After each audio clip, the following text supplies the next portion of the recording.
Well, welcome all again to day 2 of this workshop in which we're investigating together the nature of the material universe and of mind and of pure awareness that is other than mind. Yesterday, we inquired more specifically into the underlying nature of the material universe as it appears in consciousness, as well as the light of physics that is present in all that appears. Absent light, nothing would appear. Today, we're going to inquire more deeply into the nature of the human mind. How does mind function? How does mind bring about the illusion of separateness that in effect divides energy that is initially perceived in the here and now into what appears to be separate parts that distorts the living truth of what is, which is the oneness of all that is. As Krishnamurti often said at the beginning of his talks, think of this meeting as a dialogue between friends in which any or all can contribute if you are so moved. But if not, that's fine too. There's no requirement to speak, nor is there a requirement to remember what is said here today. There is only the requirement, if you are serious, for the mind to be still and to rest in awareness as much as possible as we investigate together the nature of the human mind. So what is mind? Does mind have a life of its own? Is mind an independent reality that functions separately from the whole of organic expression? Or is mind, rather than being a separate entity, a universal phenomena that is incapable of functioning separately from the whole? Do humans control mind? Is there such a thing as self-will that co-creates with the universe, some say? Or is the notion of separate entities that embody self-will just another illusion of mind, a false sense of a separate self that, when caught up in the net of egocentric attention, is fundamentally ignoring, which is ignorance, the living truth of what is? And what is the relationship between mind and the human brain? Is the biological brain the same as mind? Or is the brain a material expression that is a biological extension of mind? Therefore, an appendage to mind, so to speak. The cosmos, as a whole, functions spontaneously and intelligently, all on its own, absent the human mind in play. That's quite clear, is it not? The light of physics brings innate intelligence unto everything that appears in the universe. And this was so long before humans appeared, billions of years before. So the human brain, rather than creating the universe or affecting the universe in any way, is, like everything else, an evolutionary outgrowth of the universe, an outgrowth that has occurred billions of years after material evolution has occurred, that is appearing now in this moment of evolutionary progression. From subatomic particles to the hydrogen atom to the human brain. The brain is a recent phenomenon, not something that appeared soon after the Big Bang. And as we said yesterday, all manifestations that appear or have ever appeared are formed by forces of energy that arise out of fields. So this must also mean that nothing could appear in consciousness absent a movement of energy arising out of fields. No energy, no force, no mass, no appearance. So if nothing can be excluded from the equation E equals mc squared, as we talked about yesterday, then not only the brain, but also concepts of mind must be formulated within the same equation that includes energy, mass, and light. No exceptions, right? So the human brain, as well as that which is interpreted within the brain as concepts of mind, is rooted in energy arising out of fields. It can't be otherwise. If the essence of everything that appears is rooted in energy, then the biological brain, as well as the content of mind, must also be rooted in energy. The brain and mind are no different than anything else that appears in the universe, because E equals mc squared. No exceptions. So this must be so. What is unique to the human brain is that unlike any other functionality that phenomenally appears in the universe, the brain, in effect, translates or interprets movements of energy into what appears in consciousness as holographic images of mind. Humans, unlike any other creature on Earth, are uniquely endowed with this in this regard. No other creatures embodies brains capable of translating and interpreting in quite this way. According to modern physics, holographic images occur when wave patterns arising out of fields interfere with one another, forming what are called interference patterns that act upon one another, and in this way bring about ever greater complexity of form and substance as many and varied patterns develop, grow, and mature. And over time, these many and varied movements of spiraling, oscillating wave patterns of energy, motivated by the intelligence of light, harmoniously create what has become an incredibly complex quantum filing cabinet of behavioral memory. One might say through the material universe as a whole. So this same movement of energy that forms the material universe also creates holographic images that appear as concepts of mind within the human brain. An evolutionary problem that apparently arose, however, as the brain developed and evolved, is that this newly forming conceptualizing process that uniquely occurs in human beings tends to draw attention away from the presence of pure awareness onto concepts, images, and thoughts that appear of mind, making it seem as if everything that conceptually appears is separate from the whole of creation appearing now. The observer separate from the observed, when such is not actually the case. As Krishnamurti put it, the brain plays tricks in this way. And as humans come of age, this ongoing practice of noticing and identifying with the content of mind tends to strengthen and embed an egocentric point of view into the human energy field in which this phenomenon takes place, which is to say in all of us to varying degrees. Humans thus increasingly identify with the sense of separateness from the point of view of a separate me who has concepts and thoughts that seem to be separate from you, concepts that we all experience and to which, to one degree or another, we all become attached.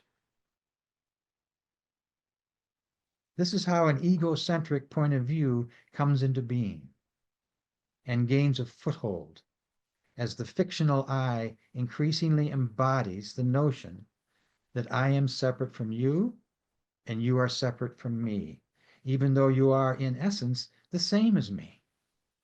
We are all one in this regard. And as we increasingly identify with egocentric points of view throughout daily life, a belief in my story begins to emerge. And we conceptualize and analyze the story of others as well, and compare my story with your story, all of which is rooted in concepts of mind to which we have become attached. And these attachments create the illusion of separateness, along with the feeling of a separate, egoically centered me, who appears, based on conceptualizations of mind, to be separate from you. The movement that brings about concepts, images, and thoughts that appear in consciousness is the movement of duality occurring now. And this movement brings with it a sense of separation, along with a sense of isolation that leads one to progressively believe that one is separate from the whole of creation appearing now, when in fact this is not the case. And to add to this problem of attachments to the content of mind, as we grow into adulthood, conceptualized memories also develop. Memories that ultimately reside in the human energy field in which they initially arose. This then becomes our deeply embedded egocentric point of view that we identify with over time. But as wonderful and engaging as this unique functionality is, the human mind, per its own limitations, cannot perceive the living truth of what actually is so in the here and now, which is non-duality reality. Because the movement of mind, which is the movement of duality, is incapable of recognizing the totality of oneness expressing now, everywhere at once. Realizing the reality of oneness and pure presence is literally beyond the capability of mind. Full stop, end of story. Mind is incapable of realizing absolute truth. This is a fact.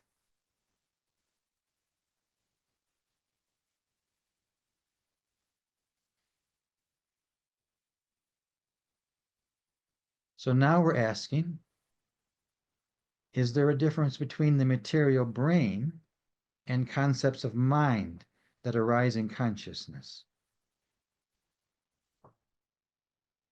The human brain is a biological extension of the field of mind, out of which interference patterns arise, that are translated into what appears as concepts, images, and thoughts within the human brain. And this subtle energy that arises within the field of mind does not arise in the past or future, but always arises now. So in truth, there is no past or future. There are only concepts arising now. The brain and mind do not function in the past or future. They only function now. The notions of past and future are merely images and thoughts appearing in mind and translated in the brain now. So the question remains, are we able to realize the truth of this within ourselves in this moment now?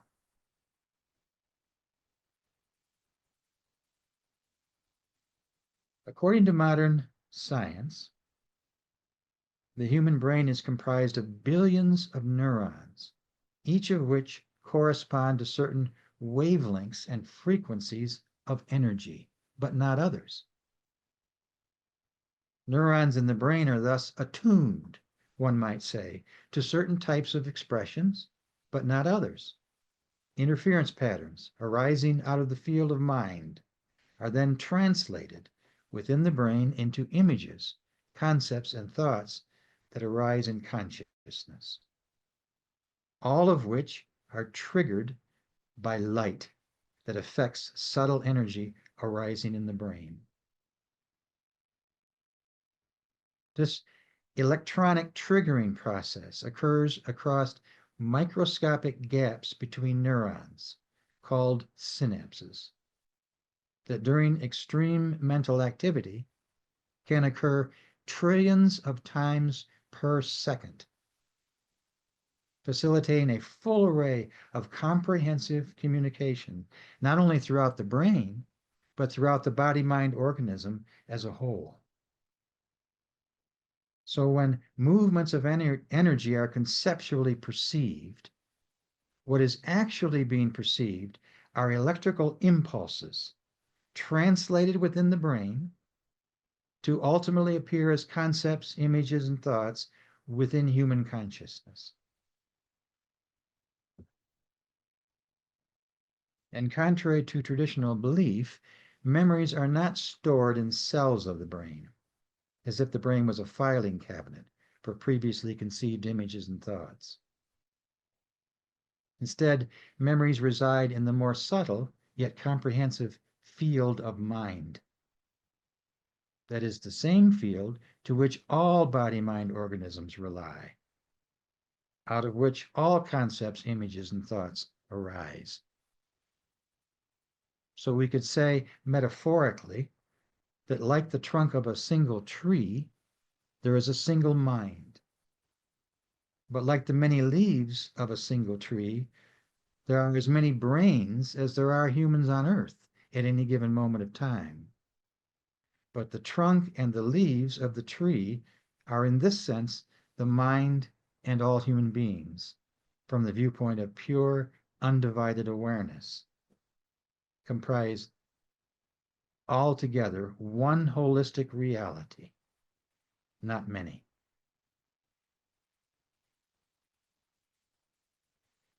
Memories that arise within the human organism are not only in the form of concepts and images, but also in the form of behavioral patterns that increasingly seek themselves in the respective human energy field wherein the pattern is learned.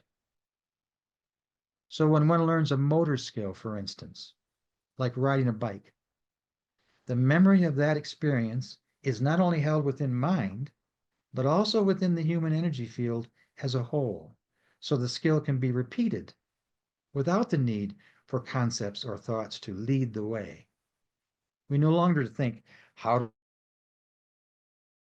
do I ride a bike? We simply ride. Evolutionarily speaking, this non-conceptualized form of memory developed within fields of plants and animals prior to when the human brain appeared and evolved. In fact, the integrity of the entire universe is rooted in non-conceptualized memories arising out of fields, which is how an oak tree, for instance, is essentially repeated over and over again each time an oak tree appears. It's the same for stars, planets, animals, and human beings.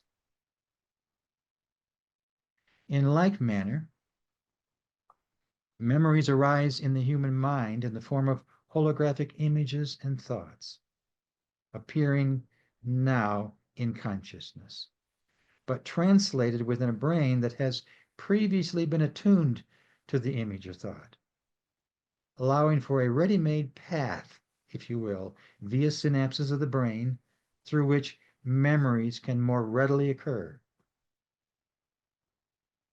Our own direct experience generally confirms how memories develop. As newborns, no meaningful electronic attunement has yet taken place within the brain, right? The brain is not yet fully developed. So we have few, if any, memories of our early years. But as the brain develops, it becomes more finely attuned, allowing for an increasing number of memories to appear and reappear as we mature.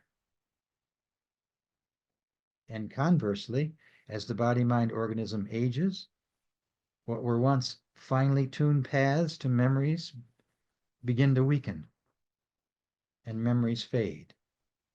We become less mindful of our past, which, when it comes to realizing presence here now, is not necessarily a bad thing.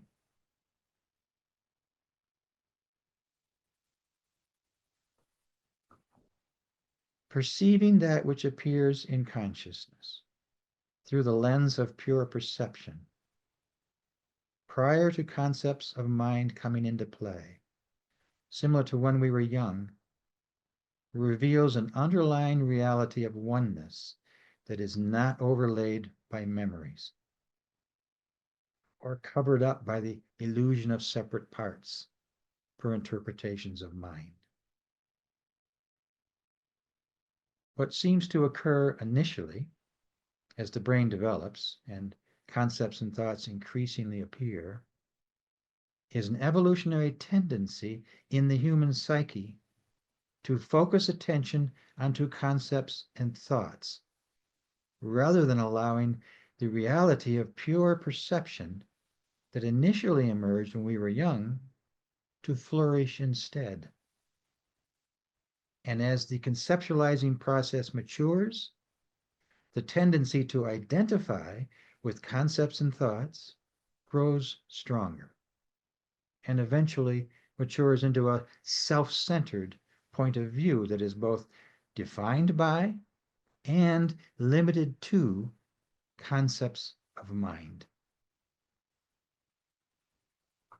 Concepts, images, and thoughts become our source of knowledge.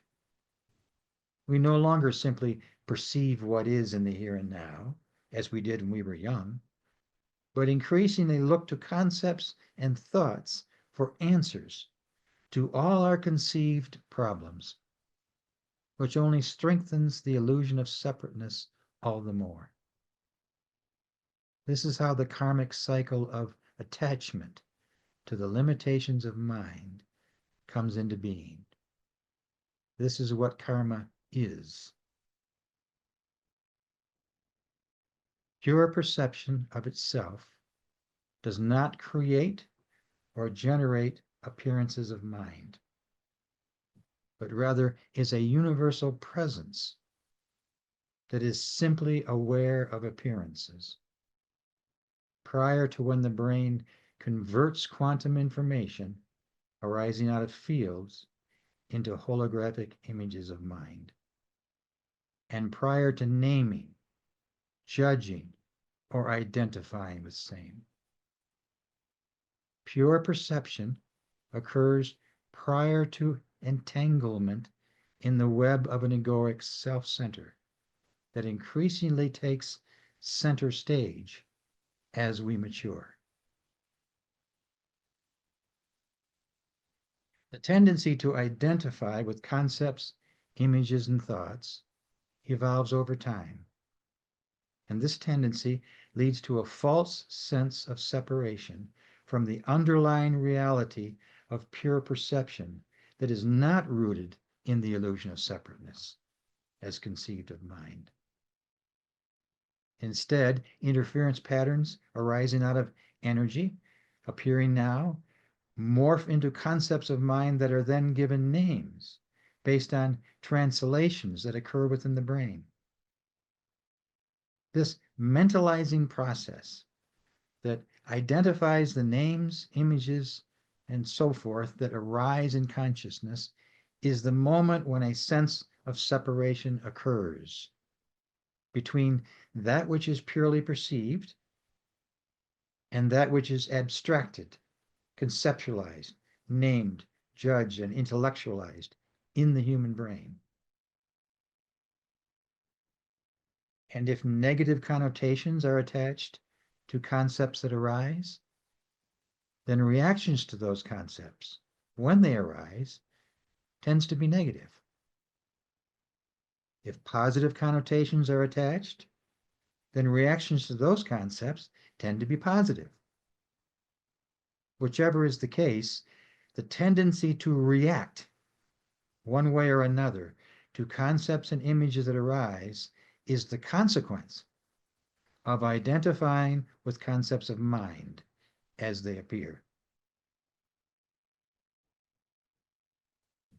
When stuck in this pattern, which we all are at times, of attachment to the content of mind, we live a reactionary life rather than living in a state of openness to what is in the here and now.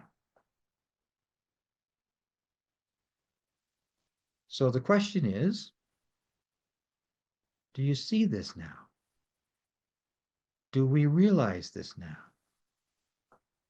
Do we recognize reactions to the content of mind when they arise? Are we aware of what actually is occurring in the here and now? Aware of reactions when they arise? And in that recognition, the reaction, whatever it is, dissipates and falls away. There lies what Krishnamurti called freedom from the known. In that space between perception and conceptualization and reaction is freedom from the known. The consequence of being entangled in appearances as interpreted of mind and judging such appearances one way or another is that it strengthens the illusion of separateness all the more. It leads one astray, as the ancients put it, as one increasingly lives a reactionary life according to preconceived judgments of mind. My beliefs versus your beliefs. My religion versus your religion. My country versus your country. And the conflicts and the sorrow, both inwardly and outwardly, that inevitably follow this self-conceived, self-centered point of view that remains in the foreground of consciousness.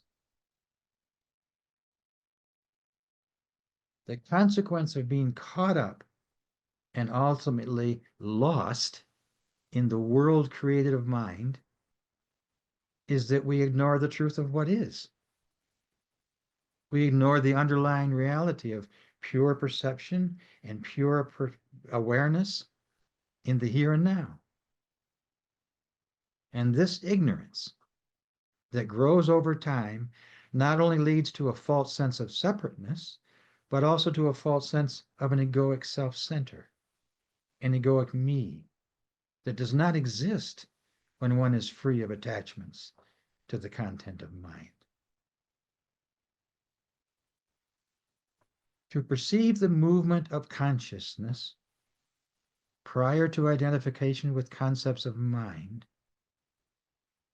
is to perceive that which appears non-judgmentally, non-analytically, absent the naming process coming into play. This is what it means to be here now, or to rest in pure awareness, without naming, analyzing, or judging anything at all. Simply being present and aware.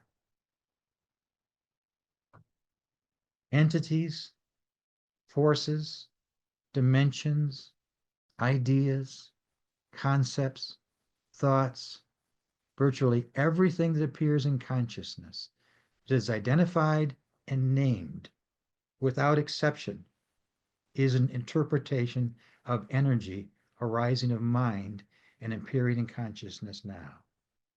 Therefore, is limited because mind cannot go beyond itself, cannot see beyond the limitations, beyond the images, concepts, and thoughts that the brain interprets as such.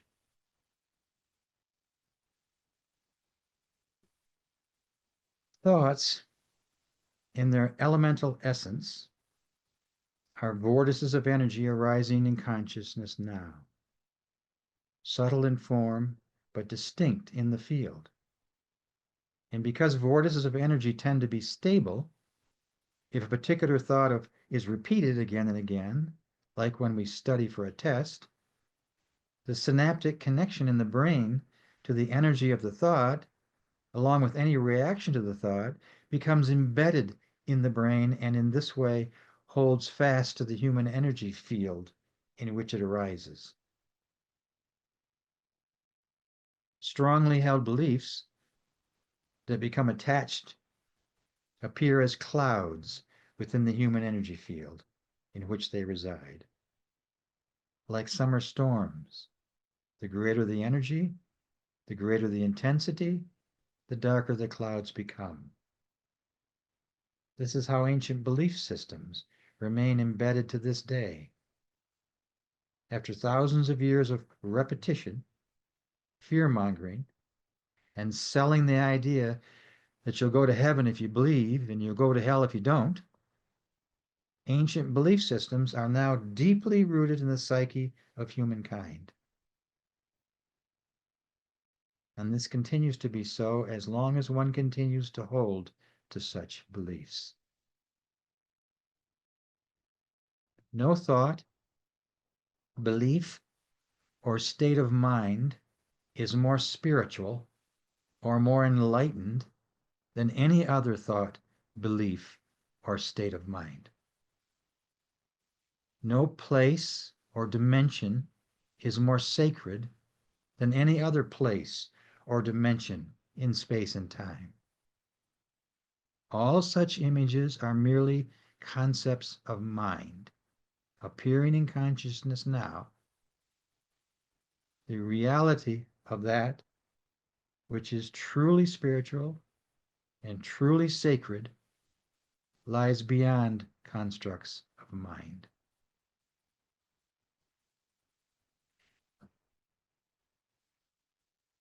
You know that the original meaning of the word believe was not to hold to anything initially, but rather to leave be. This is going back thousands of years. The word believe used to mean leave be, and thereby allow. But that meaning was corrupted over time by religious authorities, no doubt, of the ancient church. People were taught then, just as people are taught now, that it's good to hold on to certain concepts and thoughts, like heaven and hell, rather than leaving such thoughts be, per the original meaning of that word. Believe and you'll go to heaven. Don't believe and you'll go to hell. Or the modern day secular version, believe and you'll become rich and famous. Don't believe and you'll remain infamous and poor. In this way, the false notion that it is good to hold on to concepts and thoughts rather than leaving them be came into being. The ongoing practice of identifying with concepts and thoughts transforms what appears in consciousness in the here and now into deep-seated beliefs that clutter and darken the human energy field wherein they are attached. Strongly held beliefs, regardless of what they might be, become the baggage one carries in the field, which then becomes the weight of one's suffering. Identification with the content of mind veils the living truth of what actually is so, such that one lives in darkness, absent recognition of the light of truth, which is the underlying reality of oneness and pure awareness and pure presence, unaffected and unmoved by the content of mind. Psychological suffering that we all experience, to one degree or another, expresses in many forms. Frustration, anxiety, anger, jealousy, hatred, fear, dread, depression, addiction, the list goes on. All experiences of psychological suffering are rooted in images, judgments, and beliefs that become entangled within the field. And this ongoing pattern of internal suffering that is the same for all humankind does not subside until a disassociation with the workings of mind occurs, whereby strongly held concepts and beliefs not only dissipate, but ultimately vanish, per the original meaning of the word believe, which was to leave be, and thereby allow spontaneous combustion of attachments to concepts and beliefs to take place.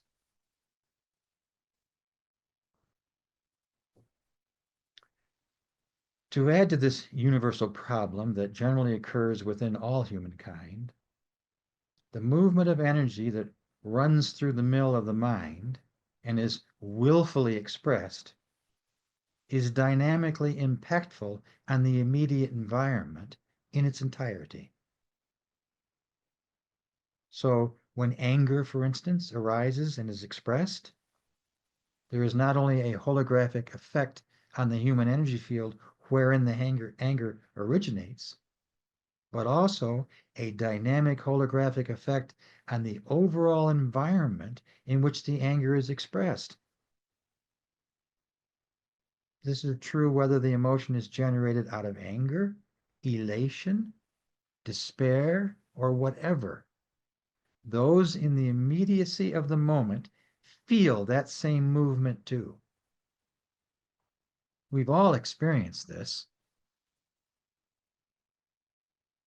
Between parent and child, between one community of people versus another, human emotions, whether repressed or expressed, have a dynamic, holographic impact on the immediate environment in its entirety.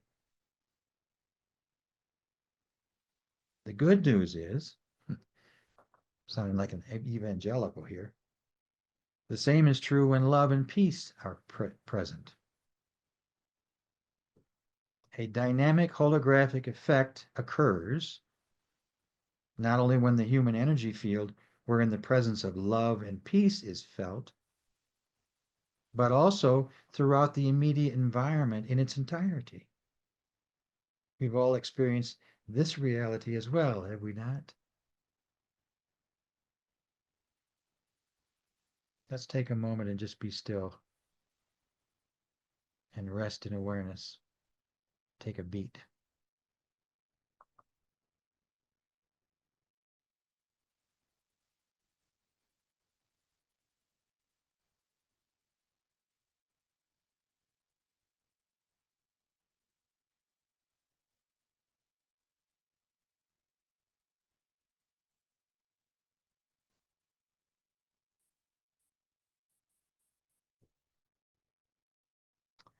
Concepts, images, and thoughts are not good, bad, or problematic of themselves. One concept or image is not better or worse than any other concept or image. The functionality of the human brain that brings about concepts of mind is actually an extraordinary development in the ongoing evolution of consciousness. It is the illusion of separateness created within the brain that generates a false sense of the existence of separate entities, of separate selves, a false sense of a you that appears different than me, as we increasingly identify with concepts of mind and believe in same. And the identification process also triggers the arising of anger, fear, anxiety, and so on within humankind. Identification with the false sense of separateness is the root cause of psychological suffering within humankind. Full stop, end of story. This is the problem that needs to be resolved.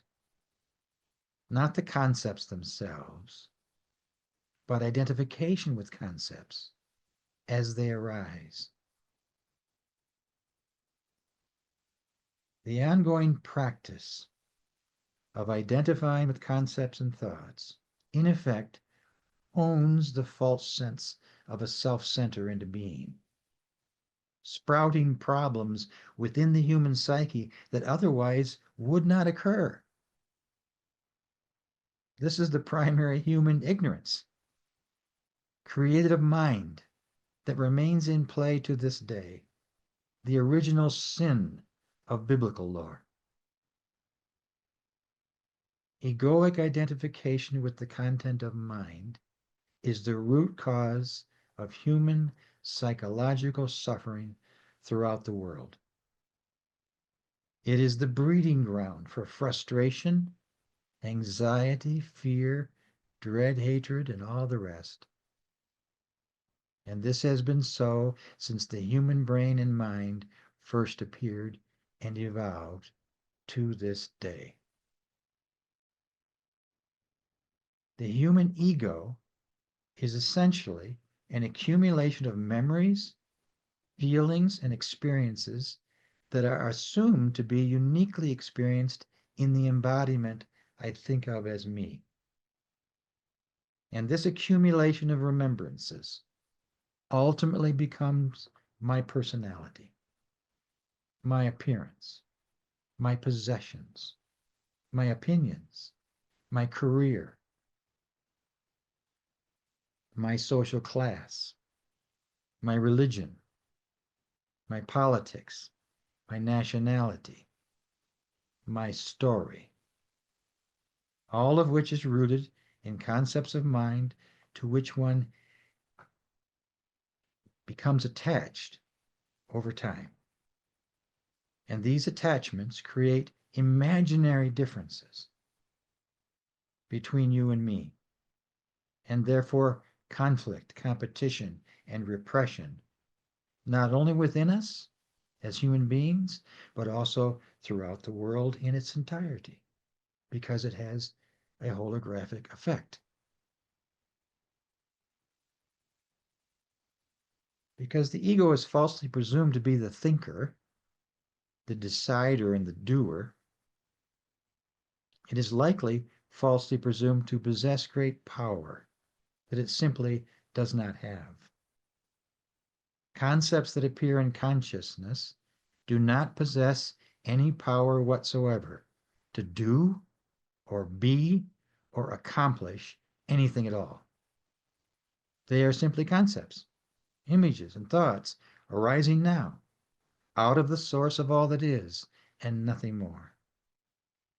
All else is an illusion created of mind that ultimately creates a false sense of a separate self that is a fiction of mind.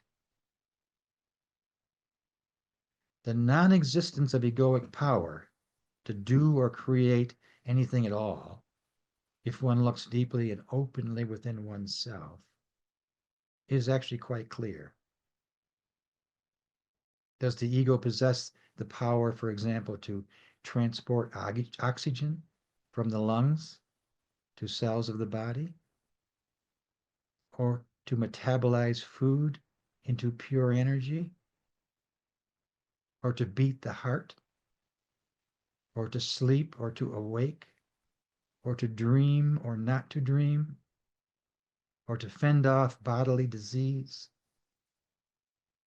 The answer to all these common ongoing occurrences, occurring naturally within the body-mind organism, is clearly no, because the processes of life occur spontaneously per the intelligence of light and the universe as a whole.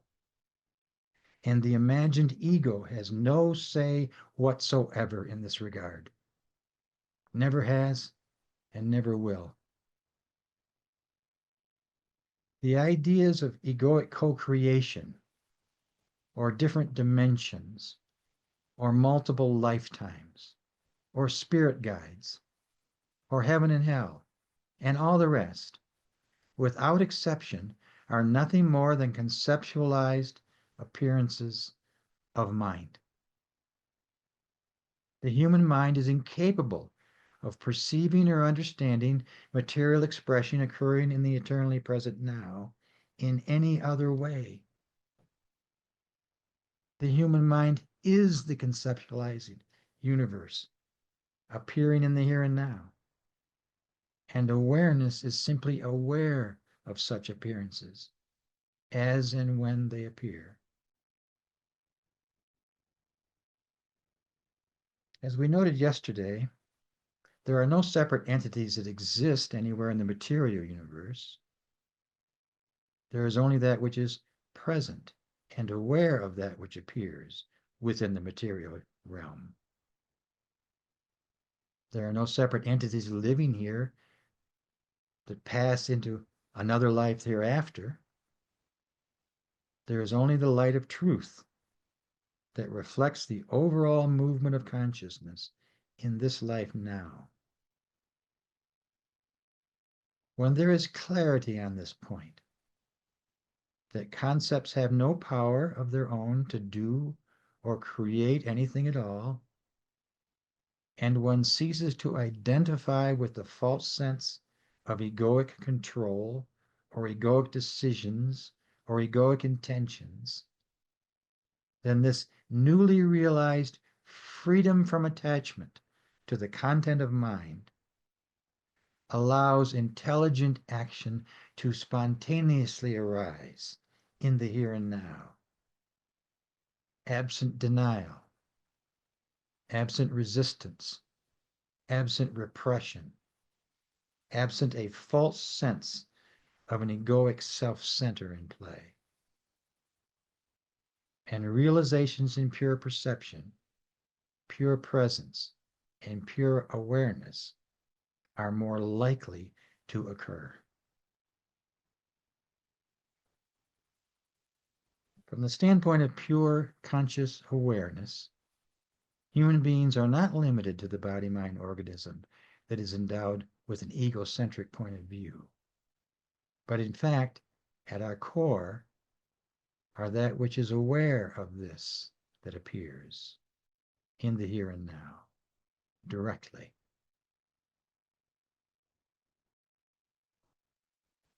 To look for truth in appearances, as interpretive mind, is to look for fool's gold in the reflected hills of conceptualized thinking.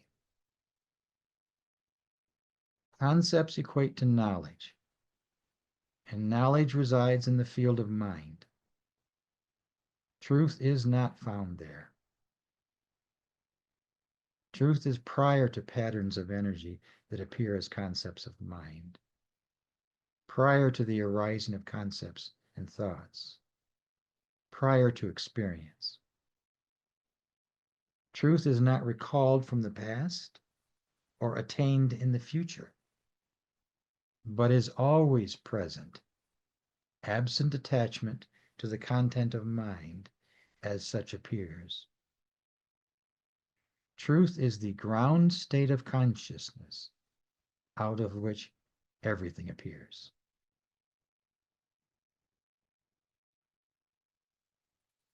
Truth is pure awareness, and pure awareness is immeasurable and therefore inconceivable of mind. Truth is unapproachable from the standpoint of mind. Pure awareness, like light, is simply present, everywhere at once, as energy that formulates the material universe appears and disappears in the midst of pure awareness that is always here now. It is impossible to conceptualize this truth. One only needs to realize the reality of this truth, which is the truth of what is in the eternally present now.